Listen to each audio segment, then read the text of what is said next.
SDC homeo হাসপাতালে আপনাদের আবারও স্বাগতম। নতুন একটি পেজ দেখাবো। আমাদের সামনে আছে আব্দুল্লাহ, বয়স হচ্ছে 8 বছর, বাড়ি সিংড়ায়, মাদ্রাসায় পড়ে, তাই তো? আচ্ছা, আব্দুল্লাহ সমস্যা ছিল উপরে গিয়ে ব্যথা পেয়েছিল। তো বাচ্চারা দুষ্টুমি করতে যা পরে ব্যথা পাইতেই পারে। তো ব্যথা পাওয়ার পরে এখানটায় আঘাত লাগে এবং জায়গাটা একটা মার্বেলের মতো ফুলে যায়। কই জানি আব্দুল্লাহ, দেখি এই যে এই জায়গাটায় অনেকটুক জায়গা শক্ত হয়ে মার্বেলের মতো এই জায়গাটা ফুলে যায়। আজকে 5-6 দিন যাবত বেশ যথেষ্ট ব্যথা ছিল। তার জন্য কোনো ওষুধ খাওয়ানো হয়েছিল কি? জি। কি ওষুধ খাওয়াইছিলেন? মাদ্রাসার পাশে এটা এই ফার্মেসি আছে, ফার্মেসি থেকে ওষুধ খাওয়াইছি। এলোপ্যাথি না হোমিওপ্যাথি? এলোপ্যাথি। এলোপ্যাথি ওষুধ খাওয়াইছেন 3 দিন। জি। খাওয়ানোর পরে কি হলো? কমে নাই, পরে আমি মাদ্রাসা দিয়ে আসছি। এলোপ্যাথি ওষুধ খাওয়ানোর পরে কমে নেই?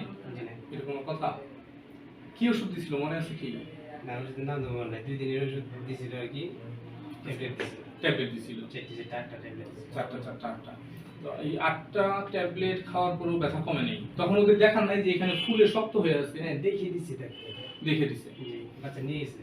আচ্ছা, তারপরে এই সাভার এসডিসি হোমিও হাসপাতাল আপনি কিভাবে চিনলেন? একদিনই হয়ে আছে। হ্যাঁ, সুমন ভাই উনি এখানে পাঠাইছে। ওনার নিজের রিক্সা অ্যাক্সিডেন্ট হয়ে সমস্যা হয়েছিল। আচ্ছা, পরে উনি বলছে যে আমি দিয়েছি ওই ড্রপটা বারবার খালি মাস হয়ে যায়। আপনি ওইখানে যান, আমার খেয়াল যে ওইখানে যাই এটা দিলে আপনার এই জিনিসটা দ্রুত সারবে। দ্রুত সারবে। আমি এখানে নিয়ে আসতে তাহলে এখানে যখন আসলো তখন কি আব্দুল্লাহর ব্যথা ছিল? জি, ফলো ছিল, ব্যথা ছিল। ফুলাও ছিল, ব্যথাও ছিল। আর তুমি আমাকে ধরতে দিতেছিলে না, না? জি। কেন? ব্যথা পাবো তাই? জি। আচ্ছা, তো আব্দুল্লাহকে আসার পরে যে হাতে ওষুধ দেওয়া হইলো, তো কতক্ষণের ভিতরে ওর ব্যথাটা কমলো? 4-5 মিনিট। 4-5 মিনিটে? এত কম সময়ে? ঠিক তো? জি। তো 4-5 মিনিটের ভিতরে আব্দুল্লাহর ব্যথা কমে গেল। আব্দুল্লাহ একটু ধরে দেখাও যেখানে ব্যথা ছিল। এই যে এখানে। এখানে। এখন এত জোরে টিপ দিতে পারতেছো? জি। তখন ধরতে পারতা? জি না। তখন ধরতে পারতা না। তখন তুমি ধরতে পারতা না, এখন ধরতেছো। এটা কেমন হয়ে গেল? ম্যাজিকের মতো হয়ে গেল না? জি। আচ্ছা, তো হোমিওপ্যাথিতে যেসব ব্যথার জন্য ওষুধ খাইছে তারপরও সেই ব্যথাটা কমে নেয়, আপনারা জানতেই পারলেন তার বাবার কাছ থেকে। আপনার ছেলে তো না? জি।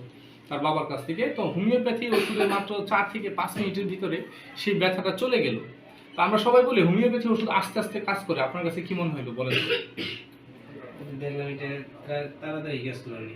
না, কিন্তু সবাই তো বলে হোমিওপ্যাথি ওষুধ আস্তে আস্তে কাজ করে, বলে কি না? জি, বলি। আজকে আপনি নিজে কি প্রমাণ দেখলেন? এটা তো ইমার্জেন্সি কাজ করলো। ইমার্জেন্সি কাজ করলো। এতটা দ্রুত কি অন্য কোনো ওষুধে কাজ করে? জি। সম্ভব? তার মানে হোমিওপ্যাথি ওষুধ অনেক দ্রুত কাজ করে। এটা বিশ্বাস হলো কিনা? কেউ যদি এখন বলে যে আস্তে আস্তে কাজ করে, আপনার কি এটা বিশ্বাস হবে? জি না। তার মানে আপনার আস্থা আসছে তো? জি। আল্লাহর উপর ভরসা, আস্থা আসছে যে হোমিও ওষুধ কতটা দ্রুত কাজ করে। তো এই ধরনের আঘাতের চিকিৎসায় হোমিওপ্যাথি ওষুধ অবশ্যই একবার স্মরণ করবেন। অন্যান্য চিকিৎসার পাশাপাশি আপনারা ততক্ষণ ভালো থাকবেন, সুস্থ থাকবেন। নতুন কোনো কেস নিয়ে আবার আপনাদের মাঝে আসবো। আসসালামু আলাইকুম।